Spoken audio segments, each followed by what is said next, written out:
What's up, Degenerate Nation? Welcome to the Big Bets on Campus podcast. This is the College Basketball Conference Tournament Betting Preview, Part 8. I'm Stuckey, and joining me today is my friend and member of Three Man Weave, none other than Mr. Jim Root. Today we are going to cover the SEC, Conference USA, Big West, and the A-10. Jim, how goes it? We just got done. It's funny, on the last episode, Kai and I were talking about trying to get Furman home.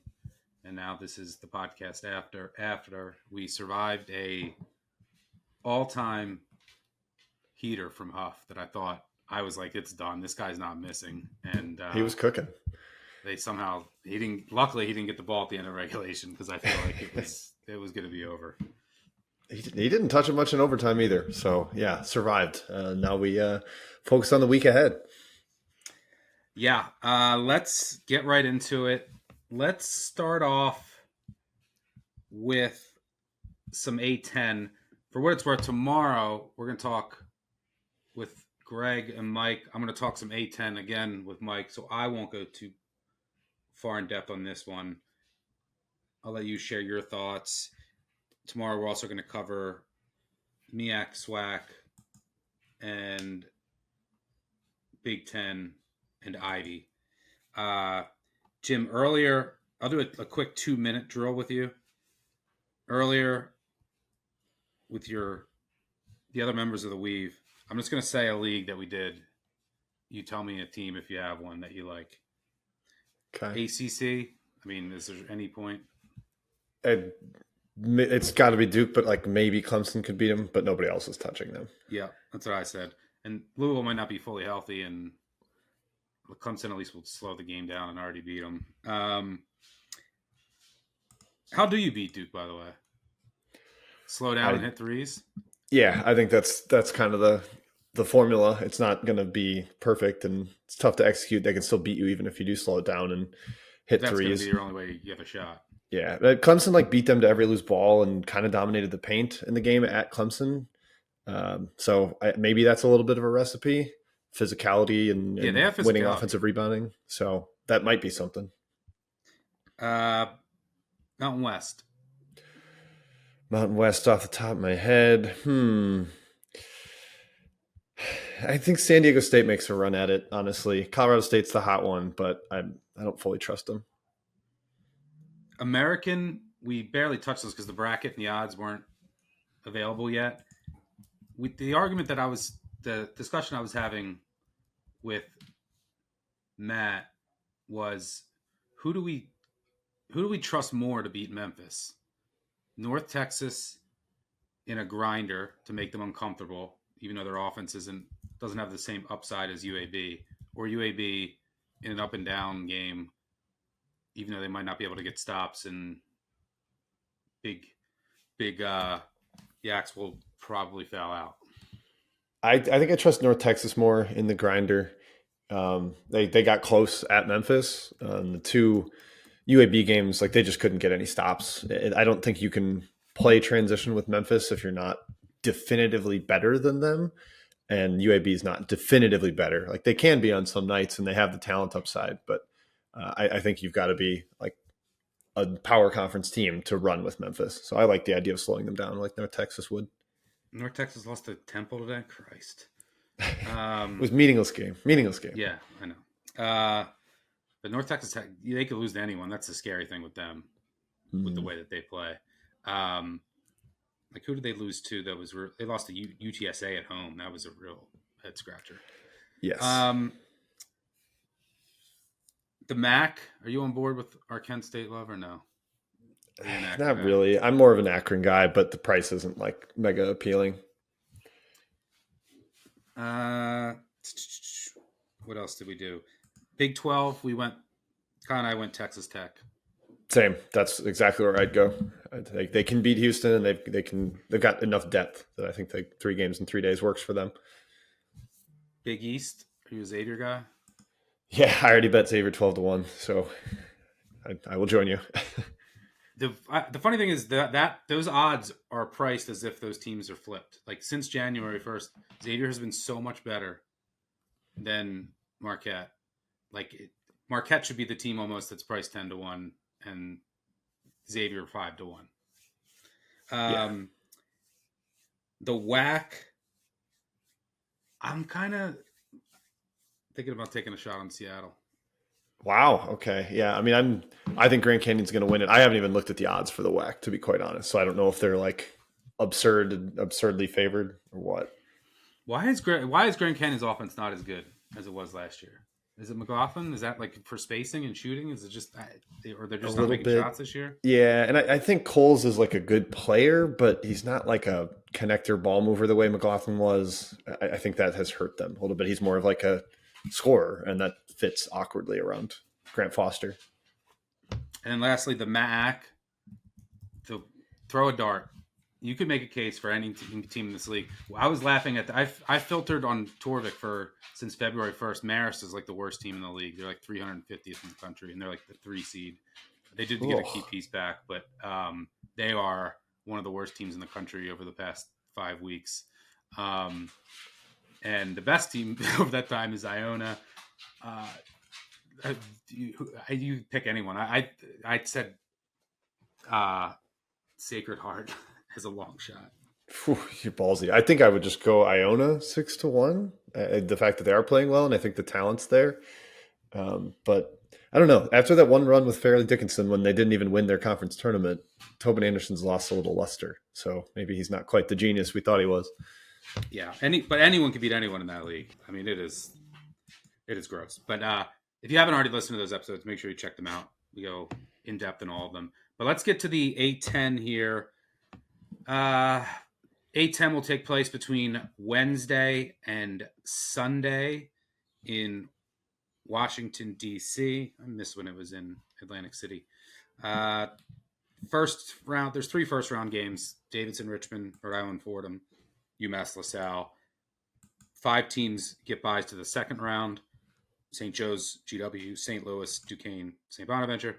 And 4 teams get byes to the quarters, VCU, George Mason, Dayton, and Loyola Chicago. My first question is, I think this is a one bid league. Would you agree? Yeah, and I think some VCU people are going to get upset if they hear that. But I was looking through some of the resume stuff before getting on here, and their metrics aren't that great. They don't have the high end wins. Like, if you add another loss that's not to Dayton in the final, I just don't think it's going to be there for them, unfortunately. Dayton actually might have like a better resume case than VCU. Yeah, but the problem for Dayton is like it really helped to beat VCU again, but they can't do that till the final, so they don't have like the possibility of adding that. Well, VCU is the favorite, -110. Dayton's +370. We just saw Dayton win at VCU. VCU won early in the season at Dayton. George Mason 7-1. Now, here's something funny. George Mason, the 2 seed, 7-1. This is on FanDuel. St. Joe's +850, who has to win a game and then beat Dayton. I get the talent on St. Joe's, and the market loves them. I mean, what do they steam out against LaSalle? Like 13 points, and they lose by like 20. I don't trust their coach. I get that they're a semi-high variance team, which you want as a long shot, but not at that price at +850. You know who like is basically metrics like around the same, like basically the same team that I trust a bit more? My alma mater, GW, who you can get at 50-1, and they could have beat Mason twice already. Like they were right there. They went to double overtime one game, and then they were up and like gave up like a 5-run in the final minute the other. They also smoked Dayton. Like I don't understand why GW is 50-1 against a Mason offense. I think they're going to play a Mason offense, assuming they get by Rhode Island or Fordham. And St. Joe's is +850. That's crazy to me. It's sort of like the Furman Sanford price that we were talking about. I think this is a pretty open league. Like the GW price, the St. Louis price kind of appeals to me. I know their depth is going to be a problem in a win 4 games in 4 days situation for them. But I don't know, the St. Joe's thing I sort of get. Like, they played up really well against better teams. They typically do that. They're kind of like Memphis in that regard, where I like them as an underdog, and I like them when I know they're focused. And in the postseason, I know they will be. Like last year in this event, they made it to the final. You get the best version of Eric Reynolds for 3 days. Rasir Fleming's a monster. They've got a great shot blocker in Ajigbo. Um, Xavier Brown was not even good in the A-10 tournament last year, and they still went to the final. If you could potentially get a better version of him, and the talent upside is there. But I'm with you. The coach spooks me. Their penchant for some letdown efforts spooks me, and that could happen in their first game before they even get to potentially Dayton in the quarterfinals. So it's not like a overly appealing price to me. I lean more towards that longer shot, like you said, GW. I already have a little 50-1, and I have some 20-1 on St. Louis too. What's your thinking? Yeah, all right. So as far as the bottom half is concerned, George Mason is very vulnerable. Yes, like their defense is excellent, their offense is far from it, and they're going to play grinders, and they're going to be in games like they were both times against GW.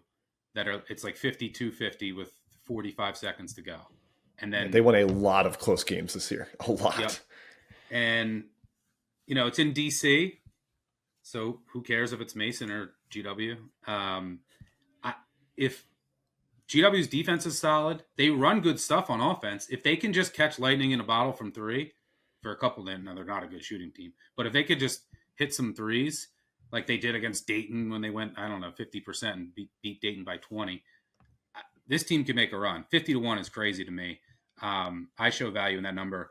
St. Joe's, I would need like 12-1, which would be like a more reasonable number, and then I would take a shot. But not at plus 850.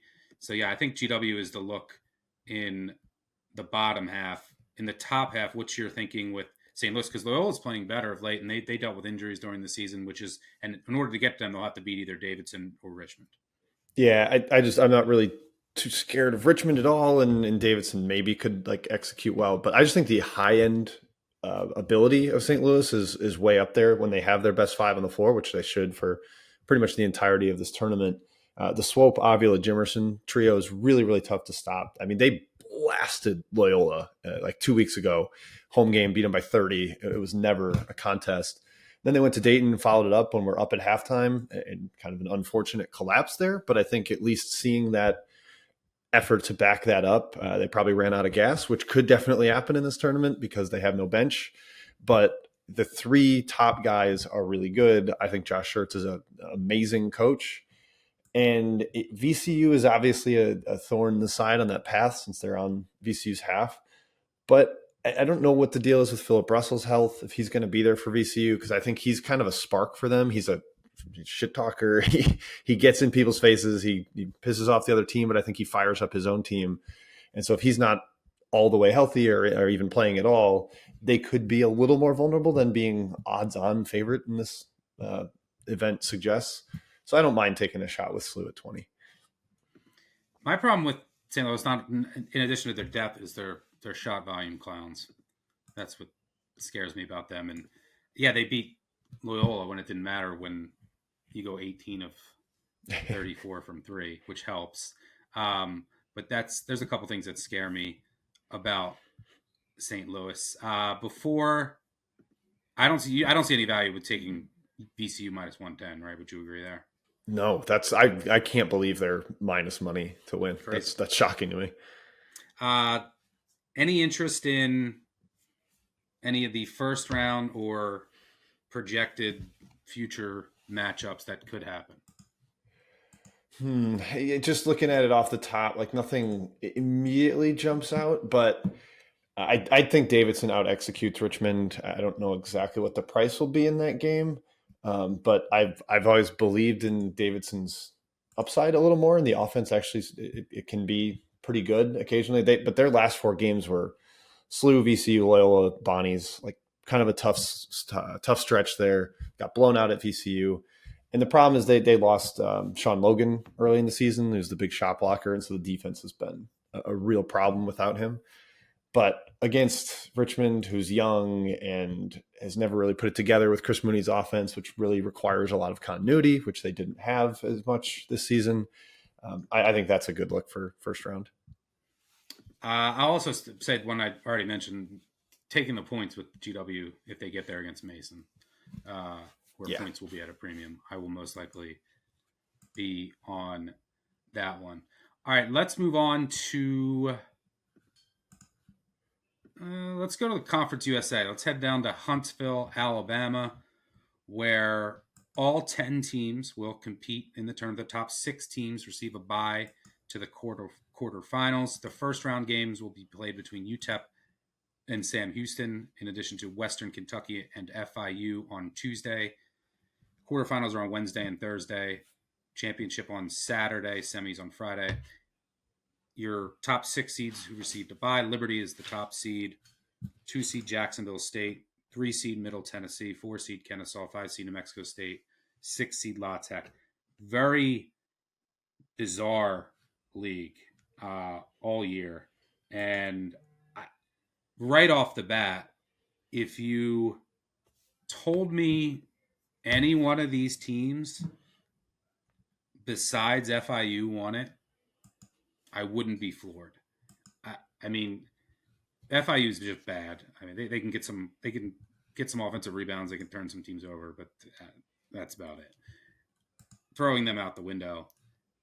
Sam Houston State, like over the past month and a half, has been like the 3rd or 4th best team in the league. They were the unlucky duck of the. They lost so many close games, and they easily could have been like a top 4 seed, but they're the 9 seed, and they have some talent like Boykin, Wilkerson.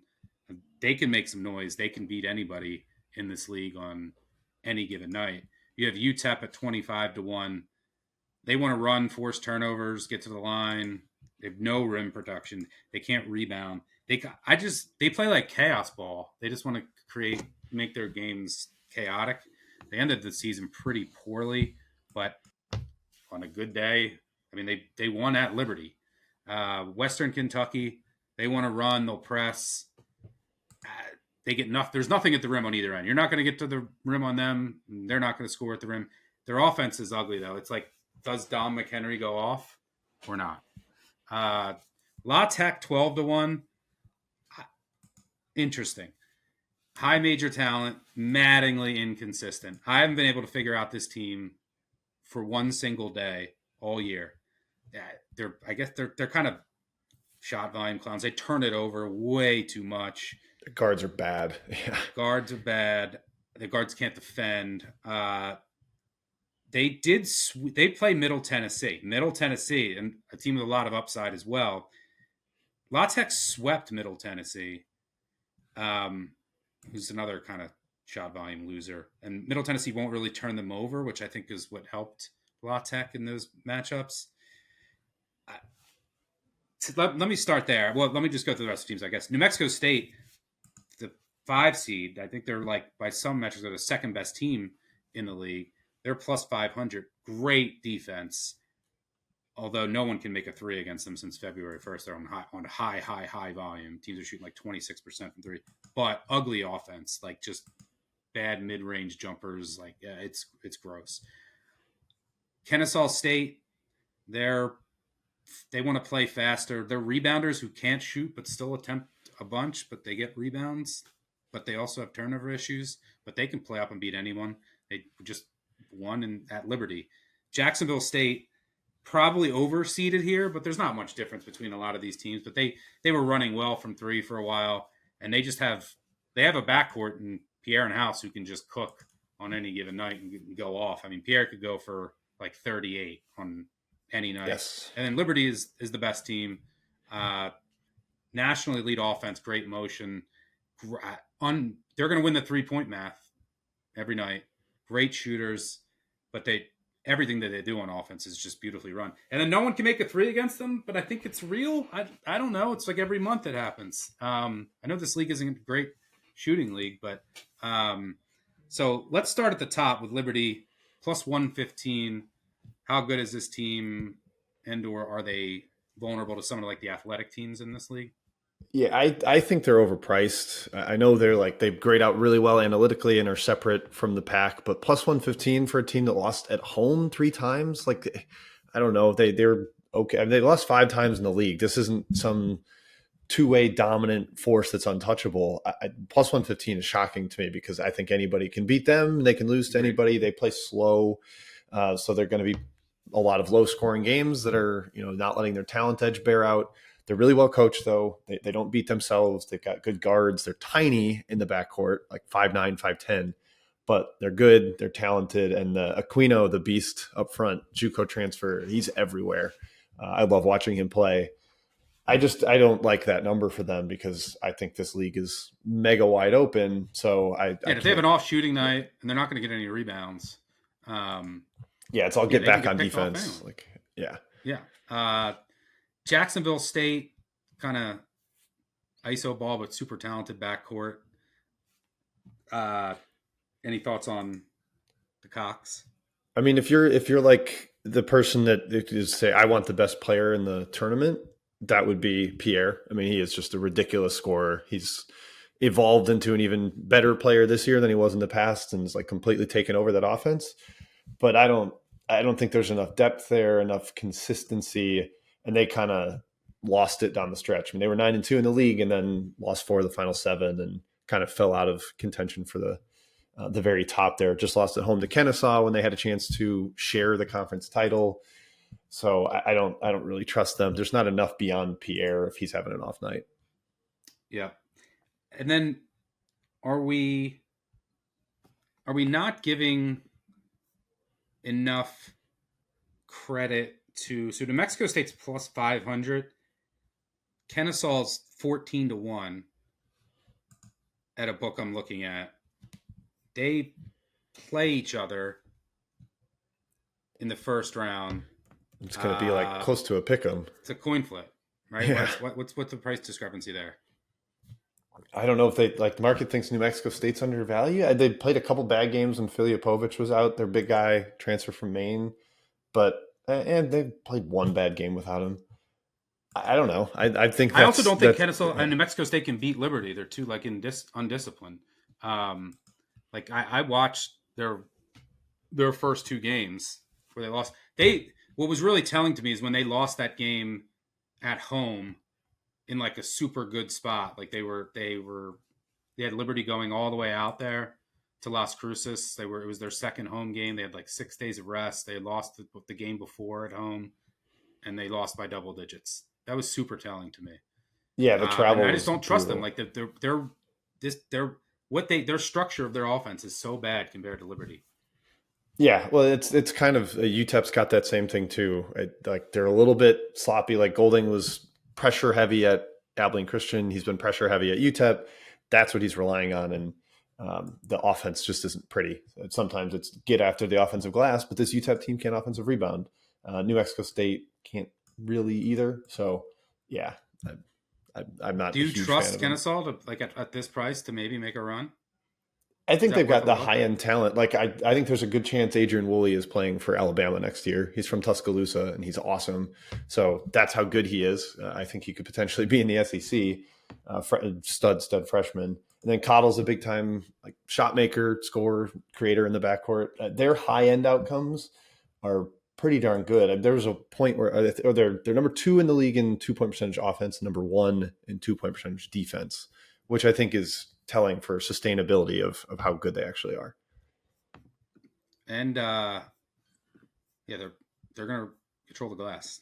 Best rebounding team in the league, which is always helpful. The other thing is that the other price that kind of confused me was Sam Houston. I'm looking at UTEP 25-1, Sam Houston 60-1.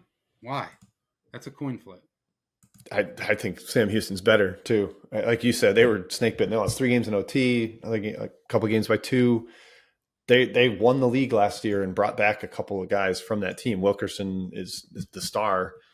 The high end ceiling is definitely there for them. 60-1 when I'm the price I'm seeing right now.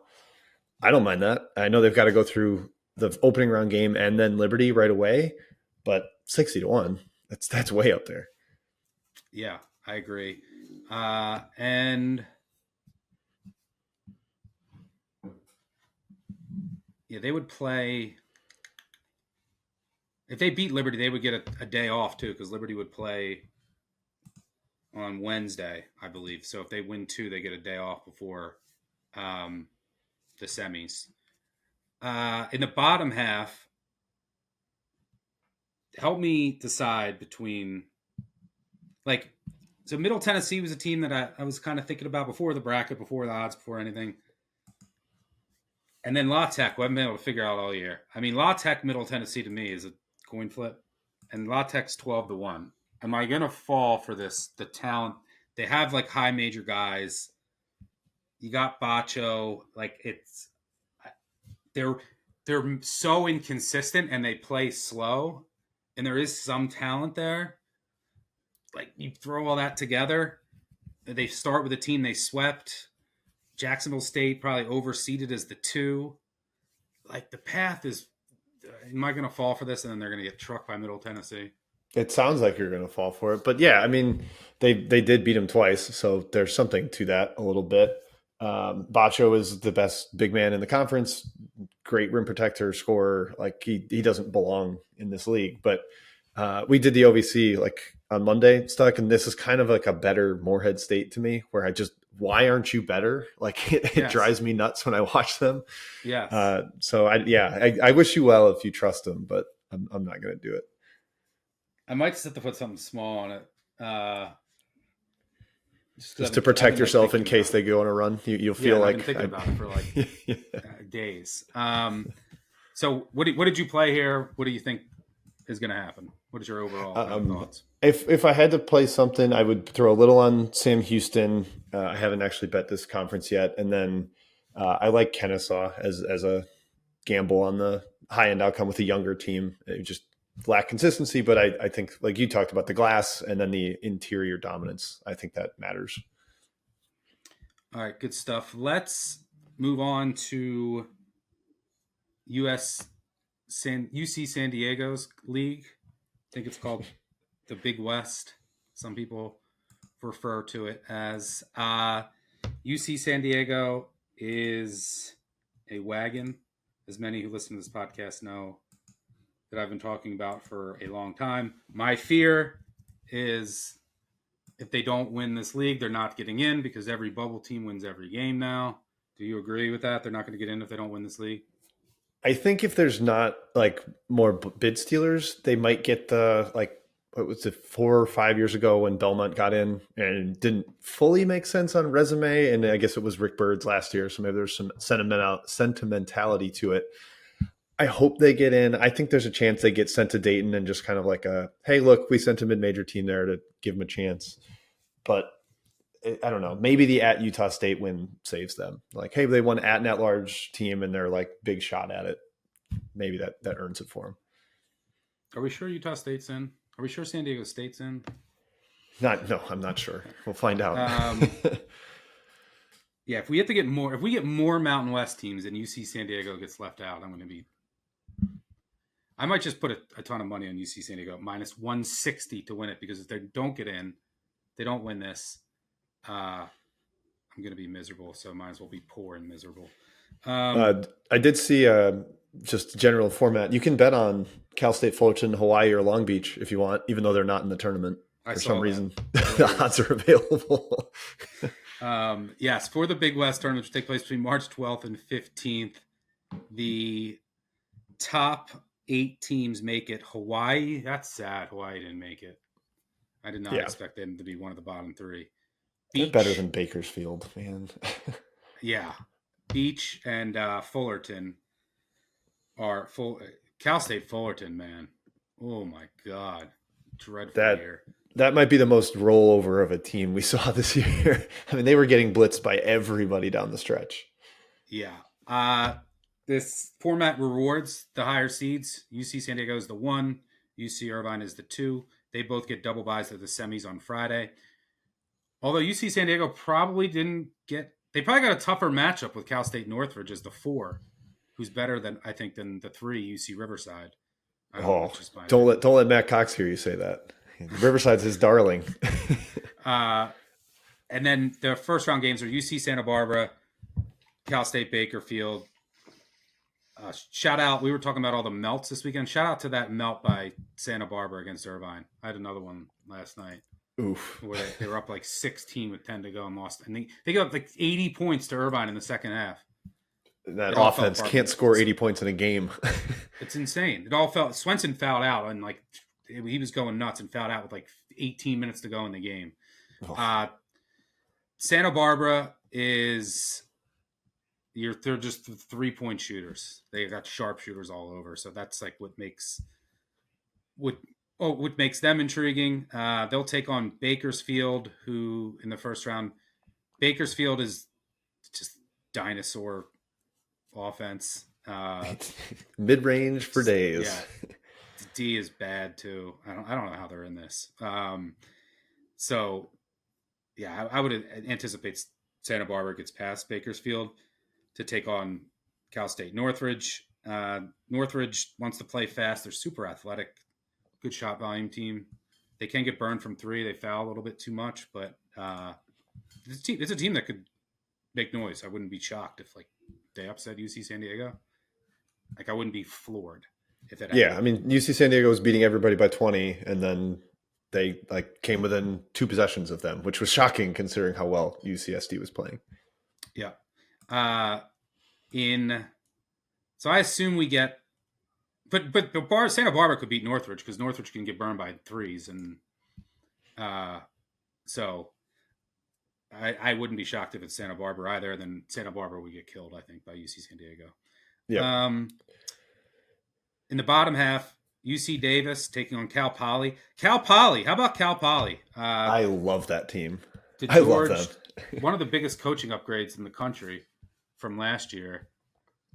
They just like run and then just throw up a three. Is basically how you can describe them. Yep. The fastest possession length in the country, zippity doo dah. Every game they're trying to get to 80 possessions. It's fun to watch. They're like, everybody loves Drake because they brought 4 starters from Division II team. That's kind of what DeGeorge did. He brought 3 guys from Colorado Mesa, and they just fire away. It's a fun team to watch. Yeah, Poly's 80-1. UC Davis is 150-1. That's who they'll play in the first round. UC Davis did sweep them in the regular season.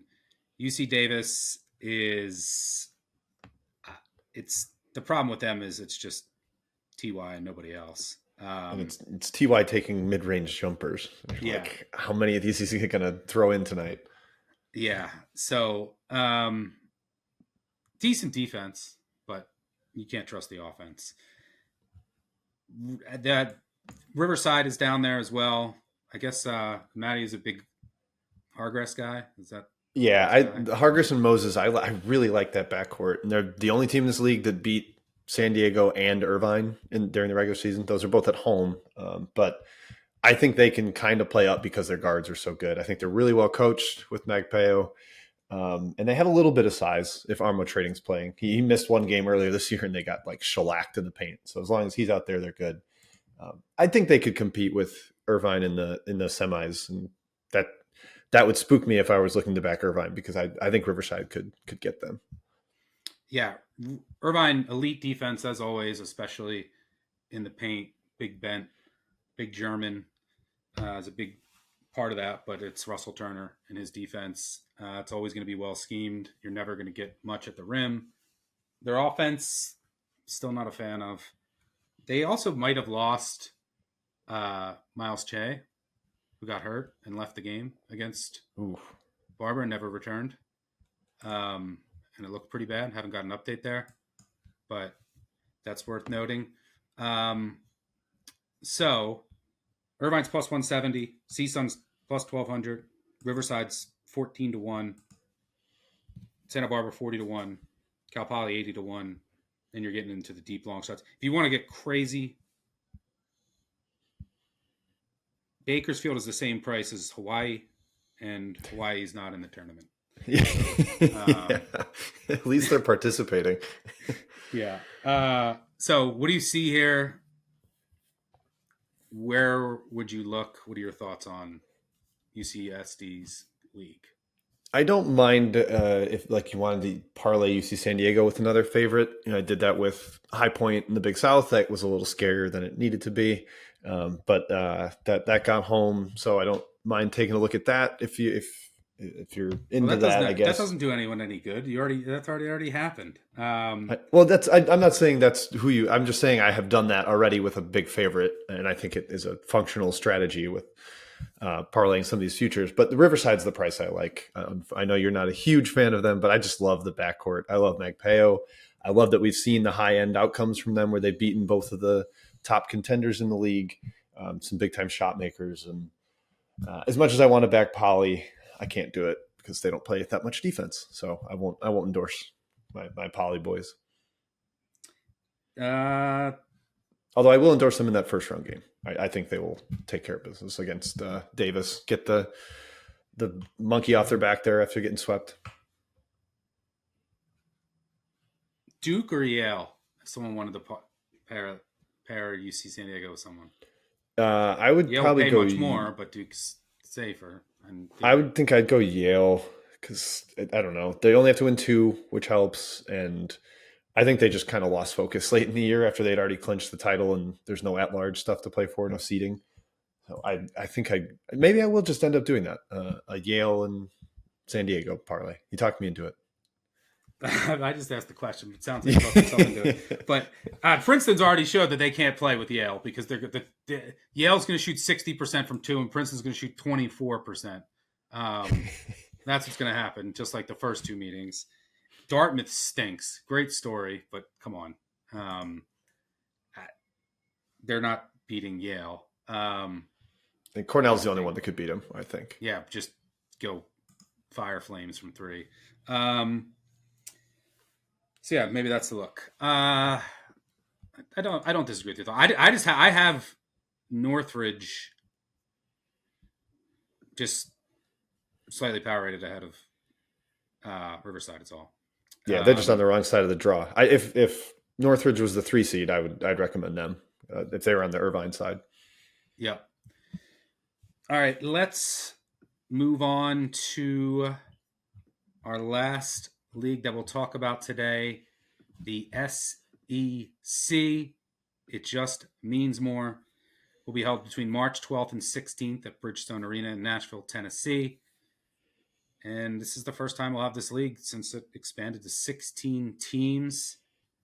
And it's a bear of a bracket. It's huge. You need a big poster board. Jim, I'll put you on the spot first. How many of these teams are getting into the tournament?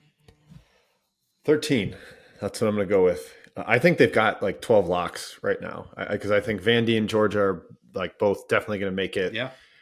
And Arkansas a lock, right? Probably not a lock. I think if they lost to South Carolina again, there'd be some long discussions about them. And obviously last time they played them, it was hideous. So they can certainly lose to them.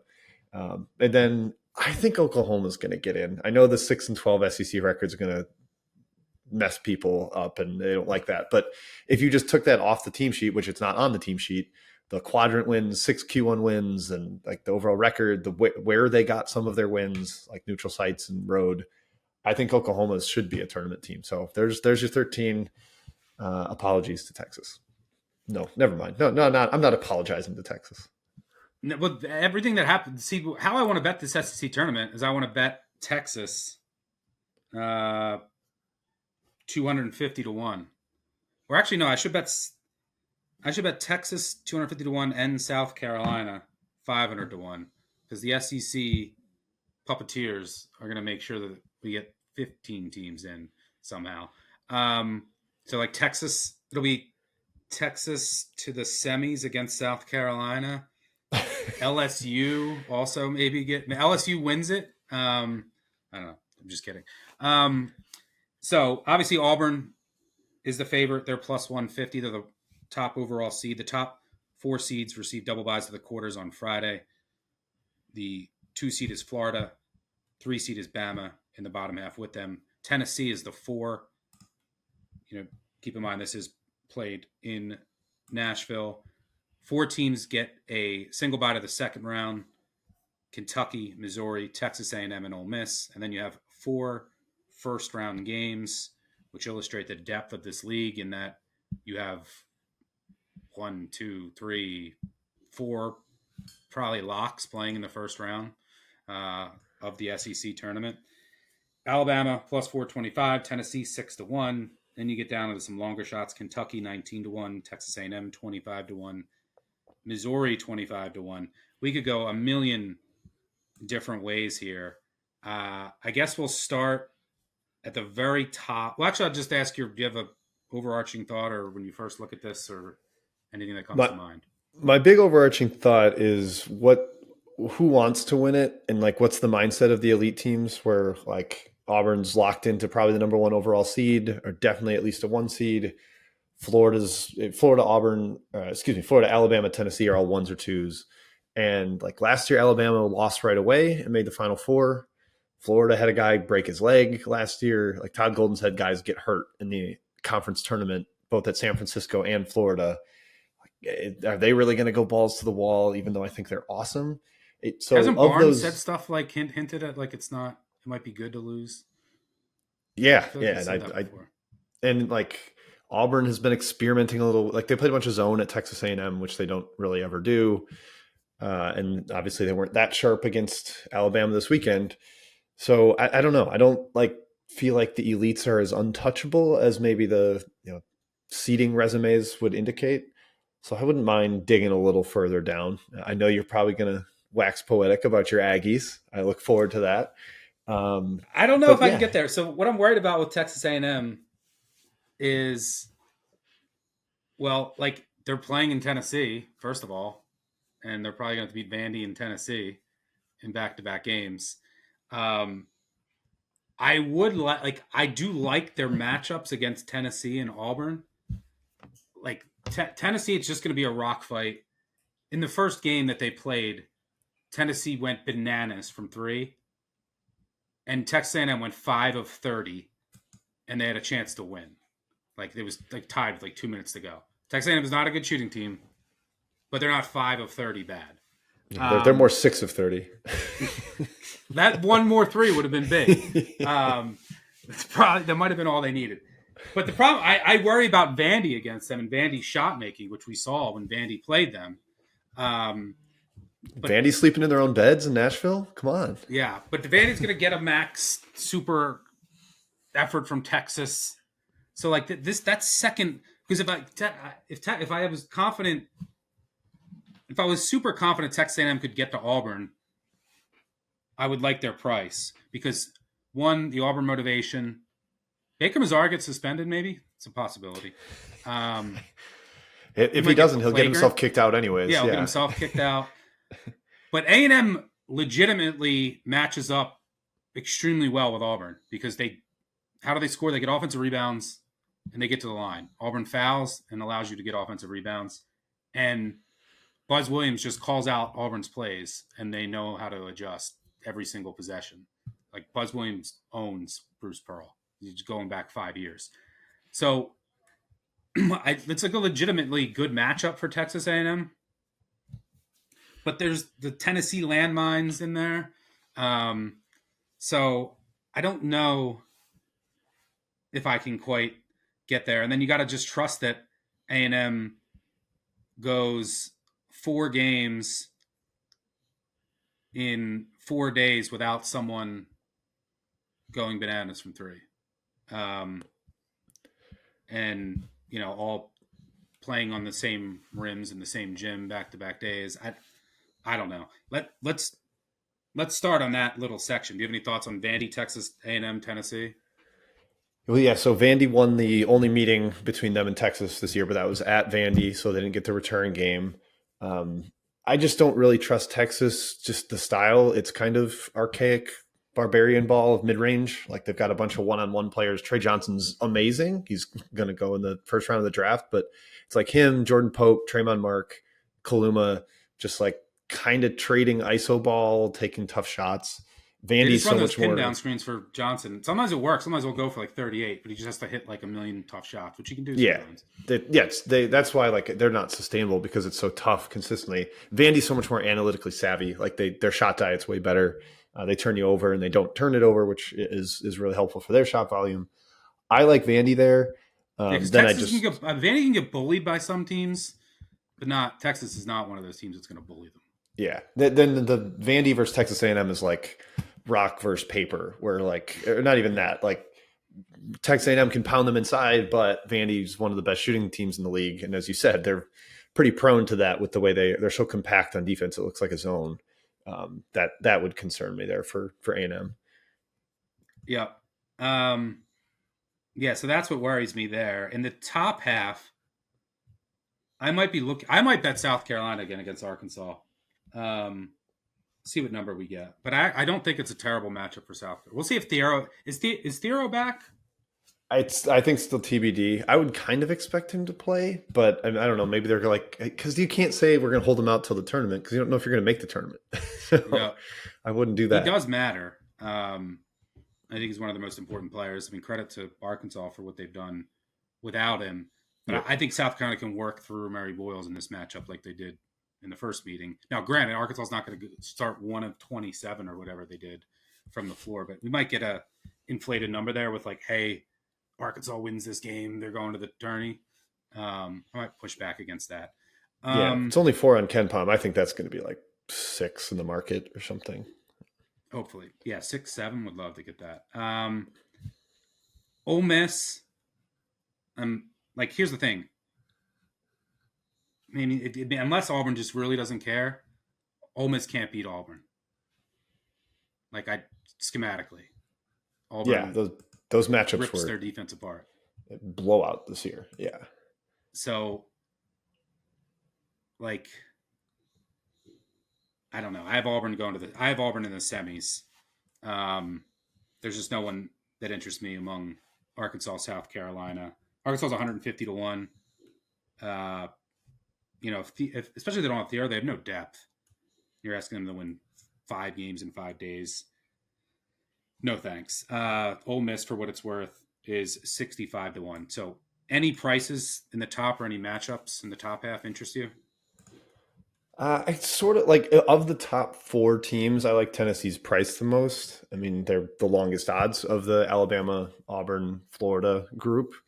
And so of the teams that have to win 3 games, I kind of like Tennessee. It doesn't. I know you mentioned like Barnes has hinted at maybe not that winning isn't the best idea, but that team doesn't strike me as like having an off switch. They're so like the Meshack mindset, Ziegler mindset, like set the tone, crazy defenders. I think they'll be kind of dialed in. Um, but 6-1 in this league isn't like great shakes, anyways. So I'm not like strongly recommending that. In the bottom half, first round games, Mississippi State against LSU. I'm kind of out on this Mississippi State team, big picture wise. Like, they're going to make the tournament, but it's like they can't really shoot. It's like, does Hubbard go for 40? That's like what they need to Yeah, make a run in the tournament. they can't really shoot, and they don't have the defensive backbone that Jan's teams typically do. Like they're not quite that great on that end. Yeah.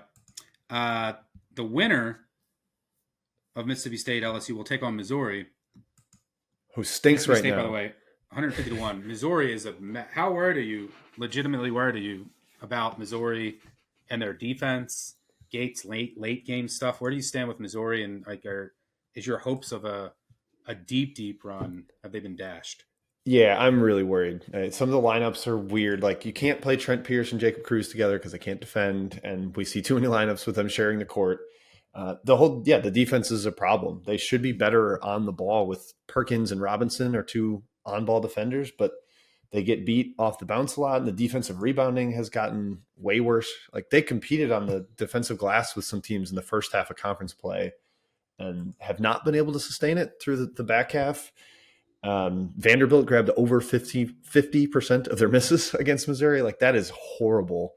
I am hovering over the panic button with Mizzou because they just are trying to outscore teams right now, and they have to make a ton of shots to do that.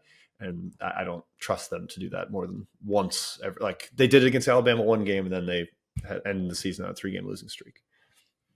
Who shoots their team out of the tourney first, Caleb Grill or Caleb Love? I'm gonna go with Love. I think Grill's shooting like 44% from 3. Man, I can't dig him. he just had that one. What was that game that he did? He was horrendous in. He went 2 of 12 at Arkansas. Was the The bad Arkansas one, I game, yeah. think. In the second Yeah. half, he went ice cold. No, he's been great all year.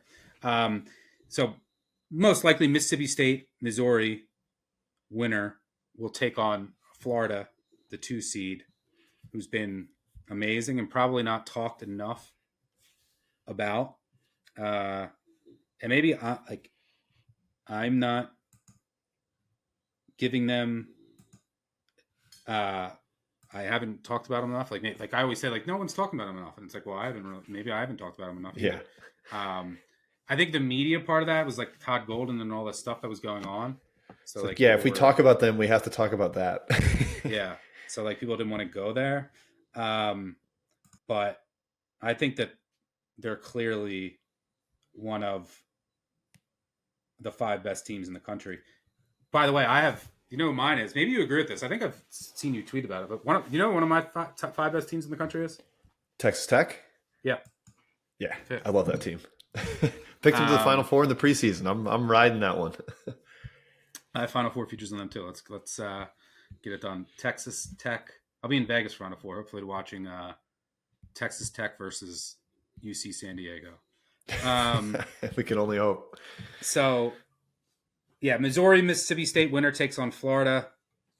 Is that just Florida advances, so we can't even consider Missouri or Mississippi State? And yeah, Missouri won at Florida this year, and they kind of like punked Florida early in the game. It came back, was close down the stretch. I think Florida would be really dialed for that game for a little revenge. Yeah, to get them on a back-to-back, you get that staff preparing for that game too. The offensive rebounding would be murder in that game. Yep, good point. So Florida, as you mentioned, plus 270. No interest in taking that price, but I don't have any interest in taking them on with either of the teams that precede them. In the very bottom of the bracket, we start with an 11-14 game that might be 2 tournament teams, which is pretty wild to say, between Georgia and Oklahoma. Georgia's been playing really well, like really well lately. Yeah, I was completely off them. I was like, I don't want this team anywhere near the tournament, but I have to give them their flowers for how they've played, how they backed up wins. Like going to South Carolina might sound easy, but going to South Carolina and just handling business. Yeah, on a Tuesday after Texas, 2 big wins. Yeah. Yeah. Trucking them. Then, yeah, like that road trip after the Florida win was super impressive. I'm still very fearful of like their late, like they're going to, what's going to happen in the tournament is they're going to like, whoever they play, if they were to play like a mid-major that can pressure you, they'd be up 8 with like 2:10 to go and lose, like getting pressed. So, but I have to give them credit. So Georgia and Oklahoma's playing a lot better as well. Yeah, even some of the losses like have been really, really tight with good teams. Yeah, easily could have beat Kentucky. Mississippi came down. Yeah, Ole Miss. Those games came right down to the wire. Any thoughts on that particular matchup, Georgia Oklahoma? I like Oklahoma. Maybe they're going to struggle on the boards. I guess I should probably make sure of Sam Godwin's status because he's their best rebounder. And you want him back against that super physical, deep Georgia front line.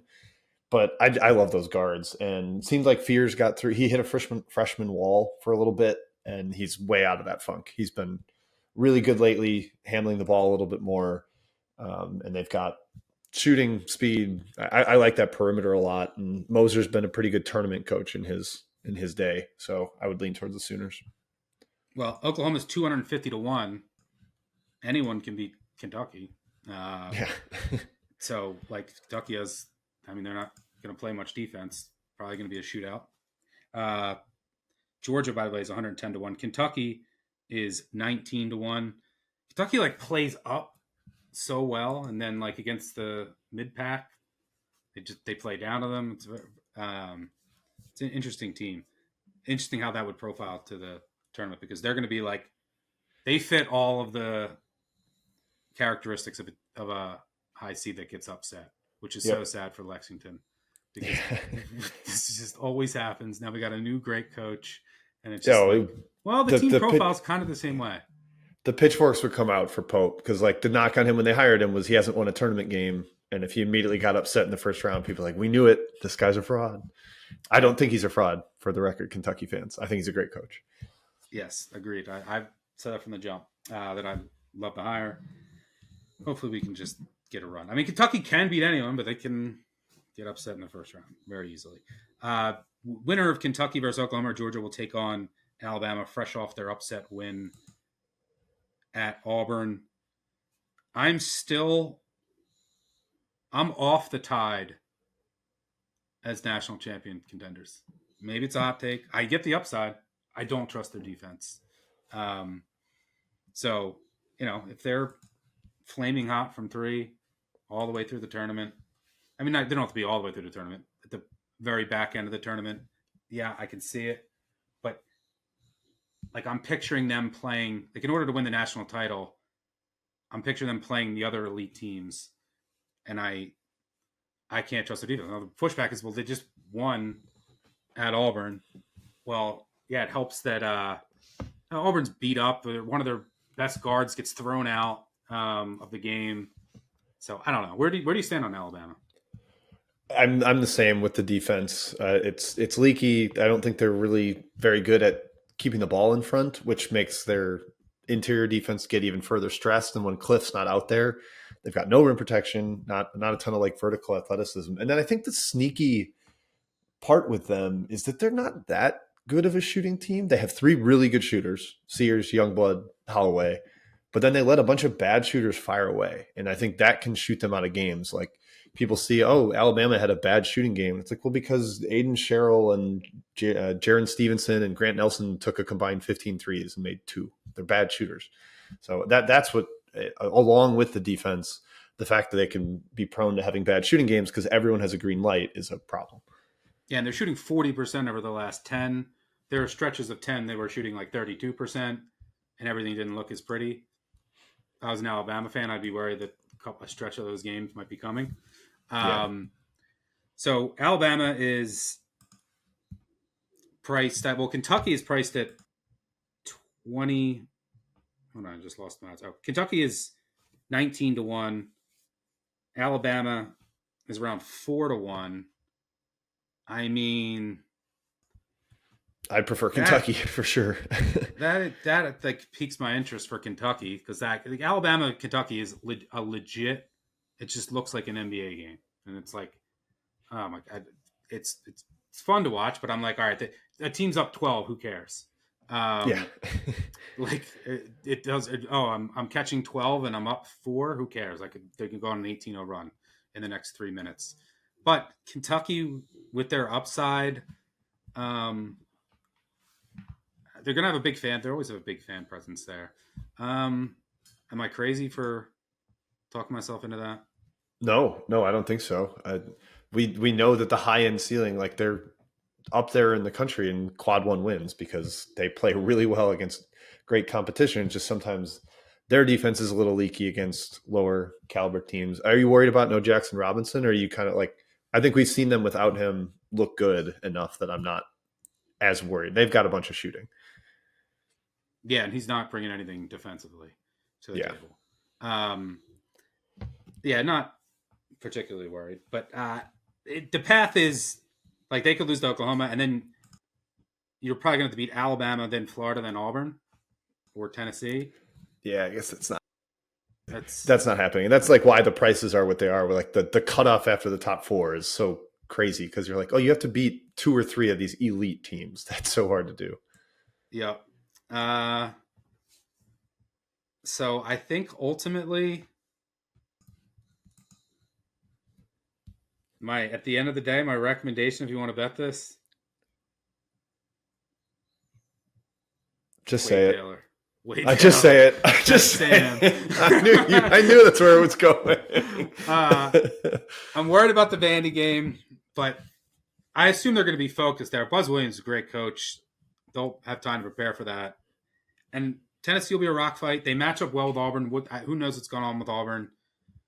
And then, you'll make money if they get to the final.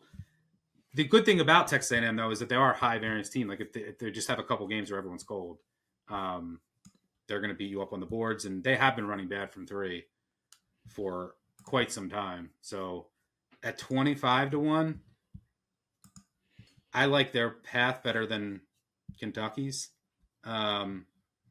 Just given the matchups, Yeah. I don't know, but yeah. you My know what I was picks. gonna say. I'm picking Tennessee. Just I feel like they're the one I know for sure, or I at least feel most confident of that top group. That's like I think they want to win this tournament relative to the Florida and Alabama that we discussed earlier, and even Auburn. So I'll go with Tennessee, but 5 or 6-1 isn't like a home run price here. I don't think there's like a uber amount of value on this league. Agreed. I wouldn't fault anyone for taking Kentucky, but that path is brutal, and I wouldn't fault anyone for taking a shot on Texas A&M. You know, I'll have a little bit on Texas A&M. I'd be disappointed if you didn't. If they win this, then they're definitely going to lose in the first round. If they're going through this gauntlet, everyone misses threes, and then they'll get upset in the first round. So I got to get my Texas A&M run money. All right, let's recap. One sentence each. We just talked about the SEC, so we can skip that. One sentence each on the three conferences we already talked about. You can just say, "Hey, I like a team. I think this team wins it, but this is where the value is." Let's start with the A-10. Me personally, George Washington's price is crazy compared to St. Joe's. I don't think that those two teams are that far apart, and you're getting six times the price on GW, who can easily beat George Mason, and they already beat Dayton. I think the long shot play in the A-10 is easily GW. What are your thoughts on the A-10? Yeah, vulnerable 2 seed with Mason because the style they play and the close games they're in. So taking a shot on GW makes a ton of sense to me. I did it, so I can definitely recommend that. And then I also like SLU. Just the high end outcomes and the top part of their roster is so strong that if those three guys play a bunch of good games, Avila, Jimerson, and Swope, then I think they can make a run. Big West parlay UC San Diego or bet them, but that's my recommendation. But you think little something on Riverside makes sense? Yeah, I guess this is what it's going to mirror my Big South approach, where I had High Point in parlays, but I also had a little on Winthrop on the other side. So I thoroughly enjoyed the final, being able to have both those teams with something on them. That's probably what I'll do here. I think we talked UC San Diego and Yale as a parlay, and then I like Riverside being on the Irvine end of the bracket. They're capable of beating them with their guards. And then finally, Conference USA, for me, expect the unexpected in this league. This is kind of like Mac-ish. Liberty, I guess, is Merrimack, and the rest of the teams are like anyone can beat anybody, and anyone can also beat Liberty, just like anyone could beat Merrimack, even though they're the best team probably in that league. So and they play slow, threes, like that. I don't know. I think that I'm going to end up talking myself into La Tech at 12-1. They already swept Middle Tennessee. Middle Tennessee won't really turn them over. They've been an inconsistent team all year, and they play slow. That they have some talent that just hasn't lived up to it. Can they put it together for 3 games? The good thing is, like I said, they get Middle Tennessee. They swept. Jacksonville State probably overseeded as the 2. Just get me to the championship. So I'm probably going to end up talking myself into La Tech. How about you? Yeah, the first note I wrote when I was prepping for this was parity-driven league, expect chaos. So we're on the same page here. I don't think you want to go for the favorite at plus 115 of Liberty. So you can kind of find the underdog you like most. I'll probably put a little bit on Sam Houston, 60-1, just because I think they're so much better than that. Tough path, but I still like that. And then Kennesaw, 14-1, high-end outcomes, dominance of the rim and the glass. I think that makes sense for a 14-1 shot as well. All right, good stuff there. That'll do it for us and for part 8 of the College Basketball Conference tournament. Betting previews. My voice is I'm cooked. My brain is fried. We have one more to go. Tomorrow we'll cover Ivy WAC, MEAC, Big Ten, and talk a little bit more A10 with Mike and Greg. And I can't wait for that to be over. It looks like it'll be Wofford Furman tomorrow night. What is that? A pick? Furman -1? Something like that. Yeah. Not bad for but you're 7-1. Yeah, I got plus 850. Okay, nice. I'm hoping for some Furman steam. Give me some steam out to like 2.5. Try for a little middle there. I think Wofford can give Furman some problems in some ways, but I do think Furman will get it done, but it won't be easy. And a lot of people will get to watch that, and we'll get to watch Phil shoot free throws, which is always exciting. All right, that'll do it for us. Thanks to Jim for joining me. By the way, Chicago Elite 8 Saturday. We'll put the invite link in the description. Joe's on Wheat Street. We'll have a quick preview and hang out, watch games, have some drinks. So look forward to seeing some of you guys in the Chicago area. But thanks again to Jim. Thanks to our producer in the back end. Most importantly, thanks to all of you for tuning in. Make sure you subscribe, tell a friend, tell an enemy. You know the drill. Leave a 5-star review. Really helps us out, especially this time of the year. We'll be back tomorrow with part 9 or part 8. I have no idea at this point. I'll catch you all later. Cheers.